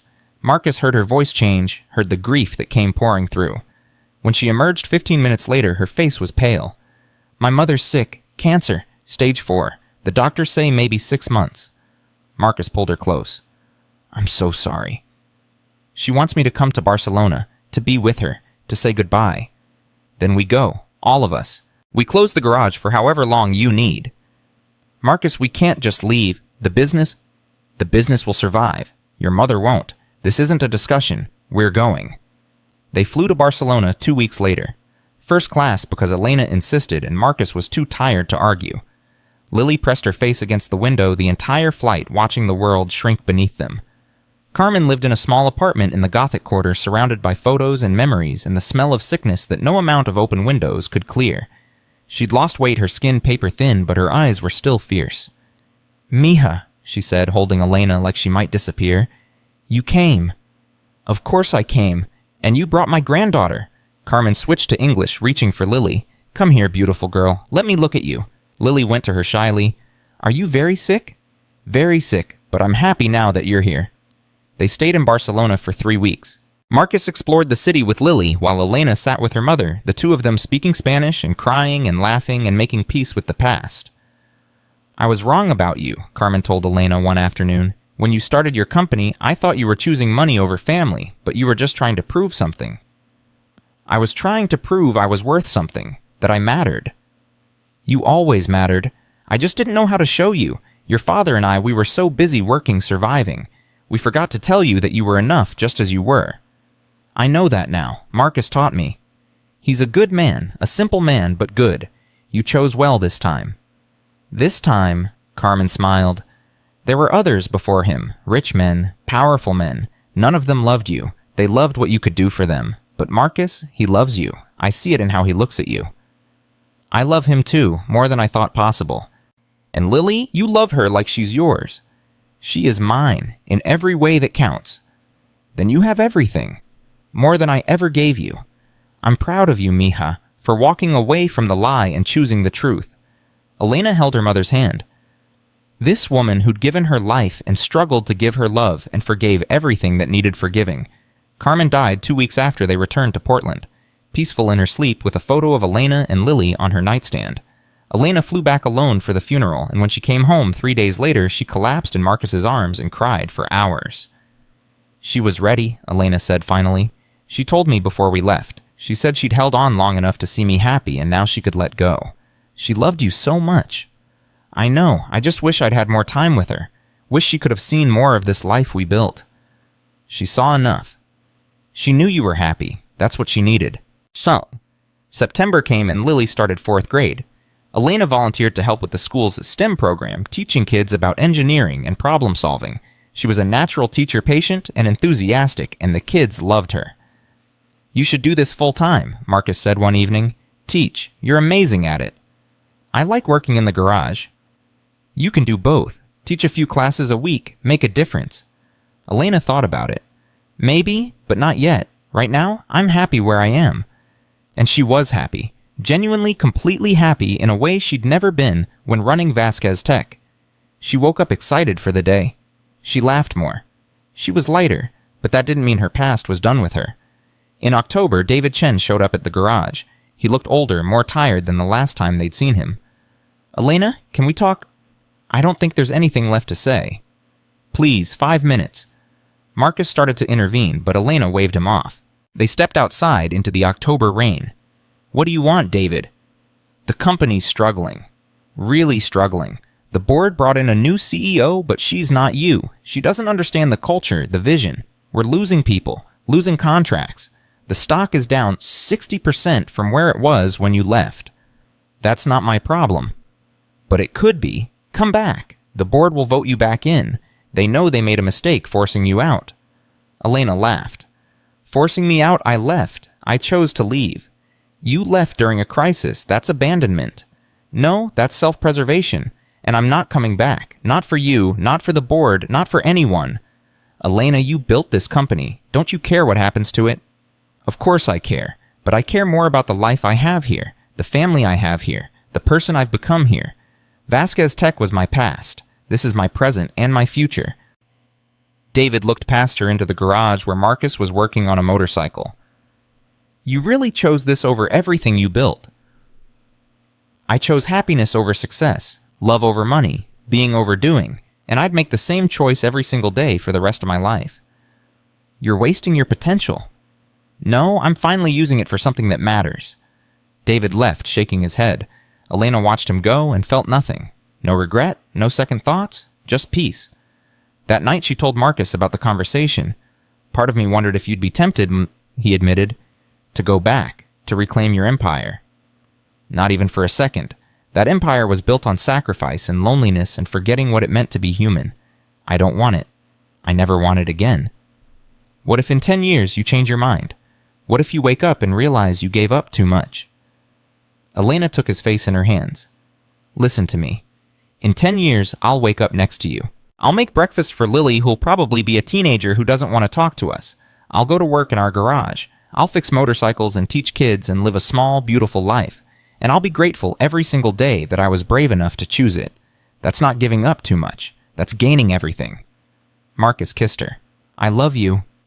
"I love you too, always." November brought Thanksgiving and a garage full of people. Mr. Patterson and Mrs. Chen and all the neighbors who'd become family. The 2 mechanics they'd hired and their families. Lily's teacher and her husband. A dozen people crammed into their small apartment, eating turkey and laughing and telling stories. "This is what family looks like," Elena said to Marcus, watching Lily show one of the mechanic's kids how to draw a motorcycle. "Not blood, not obligation, just people who choose to love each other. You've come a long way from the woman who showed up in the rain 16 months ago." 16 months. That's all it's been. Feels like forever. Good forever or bad forever? The best forever. December came and brought their first wedding anniversary. They celebrated by closing the garage for a day and taking Lily to the coast to the same beach where they'd gone swimming in May. The water was too cold now, but they walked along the shore, bundled in jackets, watching the waves. "Make a wish," Elena told Lily, handing her a sand dollar they'd found. "What should I wish for?" "Whatever you want most in the world." Lily thought seriously, holding the sand dollar like it was precious. "I wish we could stay like this forever, the 3 of us, happy."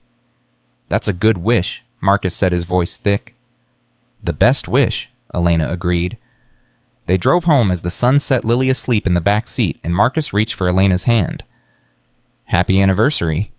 Happy anniversary. Any regrets? Not a single one. You? Only that I didn't find you sooner. That I wasted so much time being someone I wasn't. You found me when you were supposed to, when we were both ready. Elena smiled, spoken like someone who believes in fate. I believe in second chances, and I believe that sometimes broken people find each other and make each other whole. They pulled into the garage driveway. Home. This place that smelled like motor oil and coffee and had become the center of their universe. I have something for you, Elena said, pulling out a small box. We said no gifts. I lied. Open it. Inside was a key. Plain silver ordinary. What's this, Kim? The key to the building next door. I bought it. Well, technically I bought it 6 months ago, but the paperwork just went through. I thought we could expand. Make Walsh and Vasquez Motorcycle Repair into something bigger. Marcus stared at the key. You bought a building. I bought our future. More space. More business. Maybe even a school where we can teach kids about motorcycles and engineering. Something real. Something lasting. Something we build together. Elena, that must have cost money I have and don't need for anything else. Let me do this. Let me invest in us. Marcus looked at her, this woman who'd given up billions to be here, who kept finding ways to make their life better, who loved him and Lily with a fierceness that took his breath away. Okay, let's build it, together. Together, Elena agreed. They went inside and woke Lily up to tell her. She was groggy but excited. Does this mean we're going to be rich? She asked. We're already rich, Elena said. We have each other. That's the only wealth that matters. But can I get a new bike because mine's getting small? Marcus laughed. Yes, baby, you can get a new bike. Then we're definitely rich. That night, after Lily was back asleep, Marcus and Elena sat on their couch planning the expansion, drawing sketches on napkins, arguing about layout and design, dreaming about what they could build. We could have a classroom here, Elena said, pointing to her drawing. Teach kids about engines, about fixing things instead of throwing them away. And a bigger shop floor here. Room for 6 bikes at once instead of 3. And an office, a real office with a door. Look at you getting fancy. I spent 20 years in corner offices. Now I want one with motorcycles visible through the window. They planned until midnight, until the napkins were covered in sketches and crossed out ideas and the future they were building together. This is going to be amazing, Marcus said. It already is amazing. This just makes it bigger. No, it makes it permanent. It says we're here to stay, that this isn't temporary or a phase. This is our life now. Elena kissed him. This was always our life. From the moment you helped me in the rain, I just didn't know it yet. It's the months that followed were chaos. Construction and permits and dealing with contractors who couldn't believe Elena Vasquez, the billionaire, was personally overseeing a motorcycle garage expansion. But she was. Every single day, making decisions, solving problems, building something with her own hands. The grand reopening happened in March, almost 2 years after Elena had first walked into Marcus's life. They threw a party that shut down the whole block. Free food, live music, motorcycle demonstrations. Half of Portland showed up. Look at this, Marcus said, watching the crowd. Look at what we built. We built a community, Elena said. Something that matters. Something that'll last long after we're gone. Lily ran up breathless and excited. Can I tell people about the school, about the classes we're starting? Go ahead, baby, tell everyone. She ran off already explaining to anyone who'd listen about the STEM classes and the motorcycle repair workshops and the after-school program for kids who wanted to learn. She's going to change the world, Elena said, watching her. She already has. She changed ours. They stood together, watching their daughter, their business, their community, their life. Everything they'd built from broken pieces and second chances. Do you ever think about what would have happened if you hadn't stopped? Elena asked. That day in the rain? What if you'd told me to call a tow truck instead, every day, and every day I'm grateful I didn't? Me too, because this is everything I never knew I needed. No regrets. Not one. You? Marcus pulled her close. Just one. What? That I didn't kiss you that first day. Would have saved us some time. Elena laughed. We had all the time we needed. We found each other when we were supposed to. The party went late into the night.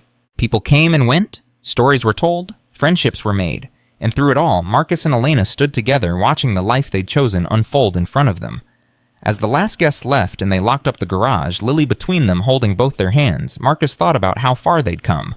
From a rainy afternoon to this. From broken and lost to whole and found. "Ready to go home?" he asked. "We're already home," Elena said, gesturing to the garage, to the street, to the life they'd built. "This is home? You two are home. Everything else is just geography." They walked upstairs together, three people who'd been broken in different ways and found healing in each other. A single dad who'd learned to love again, a billionaire who'd learned what truly mattered, a little girl who'd gained a mother she didn't know she needed. The lights in the garage went dark. The street grew quiet. Portland settled in for another night. And inside a small apartment above a motorcycle shop, a family slept peacefully. The richest family in the world, though their wealth couldn't be measured in dollars. It was measured in love, in laughter, in the choice to build something real. Elena had walked away from $40 billion to get here, and looking at Marcus asleep beside her, at Lily's soft breathing from the next room, at the life they'd created together, she knew with absolute certainty that she'd gotten the better deal. Some people spend their whole lives chasing success and never find happiness. Elena had done it backward. She'd found success first and discovered it was hollow. And then when she'd finally stopped chasing and started living, happiness had found her instead. In a garage in Portland, in the arms of a mechanic who'd fixed more than her motorcycle, in the laughter of a daughter who'd taught her what love really meant. She'd been searching for love when she rode away from her empire. She'd found it in the last place she expected, in grease-stained hands, and a man who really saw her not as a billionaire or a CEO, but as Elena. Just Elena, and that had made all the difference. The fairy tale was real after all. It just didn't look like she'd imagined. It looked like ordinary days and extraordinary love. It looked like choosing each other every single morning. It looked like building something that mattered more than stock prices, or board meetings, or Forbes lists. It looked like home. And Elena Vasquez, former tech CEO, current motorcycle mechanic, wife, mother, and the happiest she'd ever been, finally understood what her mother had tried to tell her all those years ago. Success is what you do. Happiness is who you are. And she was finally, completely, beautifully herself.